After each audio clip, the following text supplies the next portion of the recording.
হাদির উপর আক্রমণ হবার পরে ভার্চুয়ালি এবং সাইবার জগতে একেবারে ওখানকার যে বিএনপির প্রার্থী আছেন, বিএনপি স্ট্যান্ডিং কমিটির সদস্য মির্জা আব্বাসকে দোষী করে একেবারে মানে ওয়ান কাইন্ডস একটা আক্রমণ তৈরি হয়ে গেল। আমার প্রশ্ন হলো, নির্বাচনকালীন এ ধরনের যেহেতু একটা নিরাপত্তা একটা ভঙ্গুর অবস্থা আছে, এই ধরনের ঘটনা ঘটবে, কিন্তু সাথে যদি একেবারে একটা সময় শুধু এইরকম আক্রমণ চলে, ভার্চুয়ালি আক্রমণ শুধু ভার্চুয়ালি চলে না, অনেকগুলো ঘটনা ঘটার সম্ভাবনা আছে। এইটা ঠিক এইটা বন্ধ করবার জন্য বা এইটা ম্যানেজ করবার জন্য সাথে যুক্ত হচ্ছে দেন এআই দিয়ে অনেকগুলো জিনিস বানানো। এআই দিয়ে তো এখন ভয়াবহ বানানো হচ্ছে অনেক কিছু। তো এটার নিরাপত্তা একেবারে তো নর্মাল নিরাপত্তাই নাই, সাথে এই ভার্চুয়াল নিরাপত্তা ব্যবস্থাটা একটা বড় ইস্যু হয়ে দাঁড়িয়েছে। এবারে নির্বাচনে মূল ফ্যাক্টর হবে ভার্চুয়াল জগৎ। আমি বললাম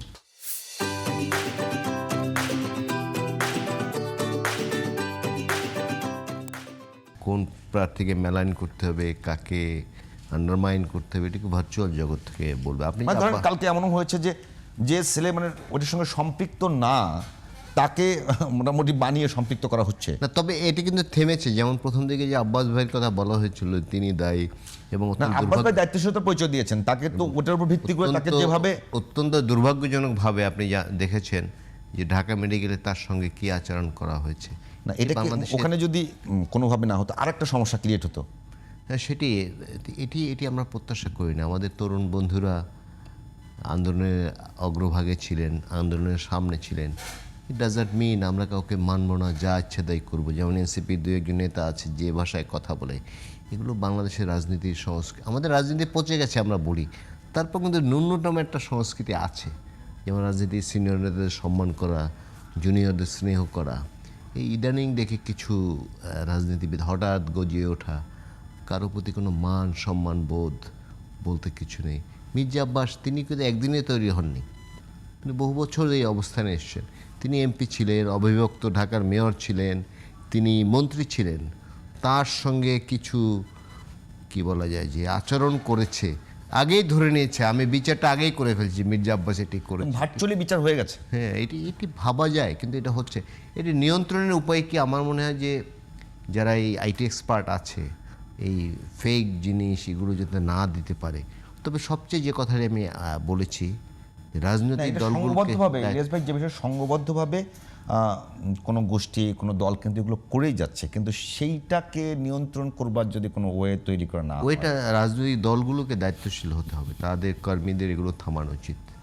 না হলে কিন্তু একদম ব্লান্ডার হয়ে যাবে। সেটি কতটুকু পারবে I am not sure. But আর এত বড় আমি যদি কি বলে, যদি আমি বলতে চাই যে ভার্চুয়াল যখন নিয়ন্ত্রণ করা খুব টাফ। আপনি হয়তো এআই দিয়ে তৈরি ছবিগুলো নিয়ন্ত্রণ করতে পারলেন। ধরুন আপনাকে আমি ডাকাত বলে দিলাম সাপোজ ফেসবুকে, আপনি কি দিয়ে ফেরাবেন? ফেরানোর রাস্তা নাই।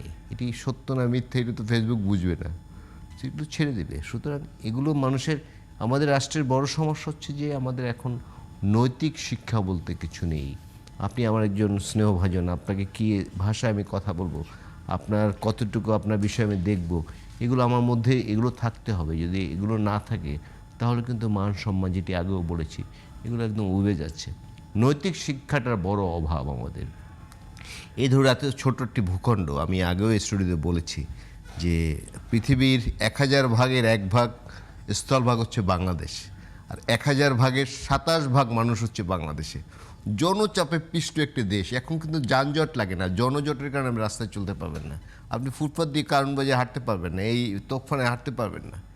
তো এই রাষ্ট্রটাকে ম্যানেজ করা অনেক কঠিন একটি ব্যাপার। আপনি দেশের বাইরে বিভিন্ন জায়গায় গিয়েছেন, দেখেছেন মানুষ কত সুন্দর। এবং নাম্বার 2 হচ্ছে যেটুকু আছে সেটুকু মানুষ আইন মানতে চায় না। যে মন্ত্রীর গাড়ি যাবে উল্টো রাস্তা দিয়ে, এটা কোনো সভ্য দেশে ভাবা যায়? এই যে আপনি দেখবেন যে বিভিন্ন জায়গায় ফুটওভার ব্রিজ আছে, খুব শিক্ষিত ভালো ভালো লোক, আমি কারণ বাজার মাঝে মাঝে দেখি অনেক কষ্ট করে এই পার হচ্ছে, কিন্তু ফুটওভার ব্রিজটা সামনেই, ফুটওভার ব্রিজে উঠছে না। এটি তো আপনি কোনো আইন দিয়ে বা কোনো কিছু করে এগুলো করতে পারবেন না। আইন দিয়ে আপনি 2 জন ধরলেন, যাচ্ছে তো 100 জন, 200 জন, 500 জন। সুতরাং মানুষের মধ্যে এগুলো জাগ্রত হবে। কিছু কিছু পরিবর্তন দেখি, যেমন আগে ওই গাড়িতে বাচ্চা চিপস খাচ্ছে, বাবাকেই গাড়ি পরিষ্কার করে তাদের রাস্তায় ফেলে দেয় চিপসের প্যাকেট।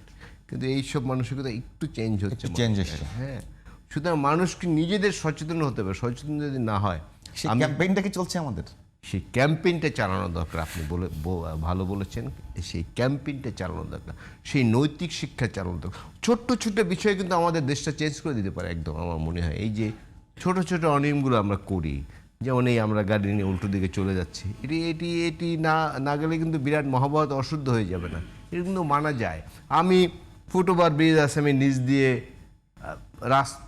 কারণ বাজারের যে কী বল মেট্রো রেলের নিচে আপনি দেখেছেন, বিশাল কিন্তু পালানো কিন্তু অনেক কষ্ট, কিন্তু আমি কিন্তু ফুটওভার ব্রিজে উঠছি না, আমি নিচ দিয়ে চলে যাচ্ছি নিচ দিয়ে পার হয়ে কষ্ট করে। হ্যাঁ, তো এগুলো মানুষের মধ্যে সচেতন হতে হবে। একজন নেতা সম্পর্কে আমি কী বলবো, একজন প্রার্থী সম্পর্কে আমি কী বলবো, আমার ভাই সম্পর্কে আমি কী বলবো, এগুলো আমাদের সচেতন থাকা উচিত।